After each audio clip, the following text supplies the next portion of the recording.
Samajwadi party की मैनपुरी से सांसद डिंपल यादव आज मैनपुरी पहुंची। यहां वे औरंध पड़रिया गांव में समाजवादी पार्टी के वरिष्ठ नेता ज्ञानेंद्र सिंह चौहान के आवास पर पहुंची। यहां उन्होंने मीडिया से बातचीत के दौरान भाजपा पर जमकर निशाना साधा। उन्होंने कहा कि भाजपा की भावनाएं हीन किस्म की हैं। बीजेपी की जो नेता है उन्होंने पश्चिम बंगाल में एक बयान दिया। उन्होंने कहा कि अगर बीजेपी की सरकार आएगी तो मुस्लिम जो विधायक है उनसे हाथ नहीं मिलाया जाएगा।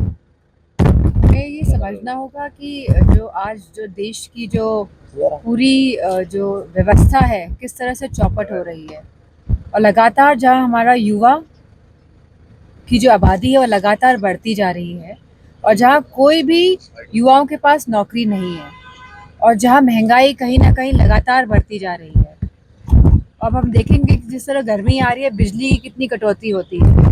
जहाँ यह सरकार उत्तर प्रदेश की बिजली भी नहीं दे पाएगी उत्तर प्रदेश में, और वहीं पूरे देश की जो पूरी व्यवस्था है, और जहाँ अर्थव्यवस्था पूरी तरह डगमगा गई है कहीं ना कहीं ध्यान भटकाने की राजनीति के तहत इस तरह की भाषा और परिभाषा कही जा रही है। हमें यह समझना होगा और जानना होगा कि इन लोगों की जो भावना है, जो भारतीय जनता पार्टी की जो भावनाएं हैं, बहुत ही हीन किस्म की हैं, और यह कभी भी किसी भी समाज का उत्थान नहीं चाहते हैं। यह पूरे देश को लड़ाई में फंसा के उलझा के रखना चाहते हैं, जिससे कि देश पे शासन कर सके। उत्तर प्रदेश के मुख्यमंत्री योगी आदित्यनाथ ने पीडीए को दंगाई और अपराधी का प्रोडक्शन हाउस बताया था। सुनिए इस पर डिंपल यादव का क्या कहना है।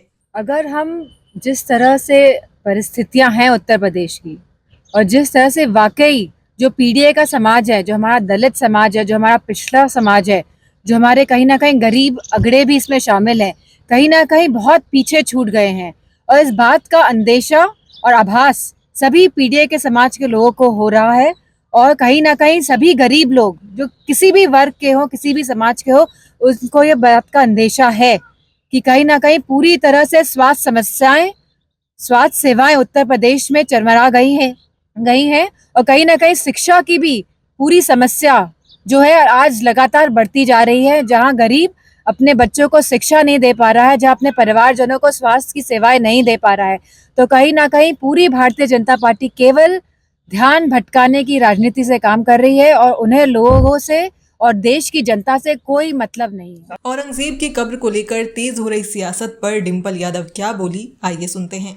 जैसे जैसे चुनाव आएंगे पास और नजदीक, इस तरह की सियासत बढ़ती जाएगी, क्योंकि यह जो इनकी जो भावना है, ये विभाजन की नीति और नीयत से काम करके सत्ता में बने रहना चाहते हैं। लेकिन मुझे खुशी इस बात की है कि उत्तर प्रदेश का नागरिक और हर जो मतदाता है वो अब जागरूक है, वो इनकी यह बातों को समझ रहा है।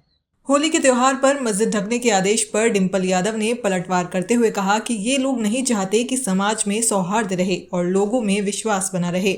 हमें ये समझना होगा कि ये लोग नहीं चाहते कि समाज में सौहार्द रहे, ये लोग नहीं चाहते हैं कि लोगों में विश्वास बना रहे, ये लोगों के विश्वास को तोड़ना चाहते हैं, और कहीं ना कहीं पूरे भारत को भी कहीं ना कहीं इस तरह की भावनाओं से क्षति पहुंचाने की पूरी कोशिश कर रहे हैं। देश में हेल्थ सर्विसेज के बारे में बात करते हुए डिंपल यादव ने कहा कि परिवार में एक सदस्य बीमार होता है तो पूरे परिवार को लोन लेना पड़ जाता है। अब देखिए, अब हेल्थ सर्विसेज की क्या हालत है, स्वास्थ्य सेवाओं की क्या हालत है। अगर परिवार में एक भी जन बीमार होता है तो उनका पूरा परिवार, उनको लोन लेना पड़ रहा है। आज की तारीख में न जाने कितने लोग क्षेत्र के आते हैं जो उनके पास पैसे नहीं है अपने परिजनों के इलाज कराने के। तो कहीं ना कहीं यह सरकार पूरी तरह से स्वास्थ्य को लेके, नौकरियों को लेके, महंगाई को लेके पूरी तरह से विफल यह सरकार है, और केवल देश की जो समस्या उन पर ना ध्यान देके ध्यान भटकाने की बात करती आई है और करती रहेगी। बता दें कि सांसद डिंपल यादव के साथ समाजवादी पार्टी के कई वरिष्ठ नेता, पार्टी कार्यकर्ता और पदाधिकारी वहां पर मौजूद रहे। Bureau report, dynamite news, Mainpuri.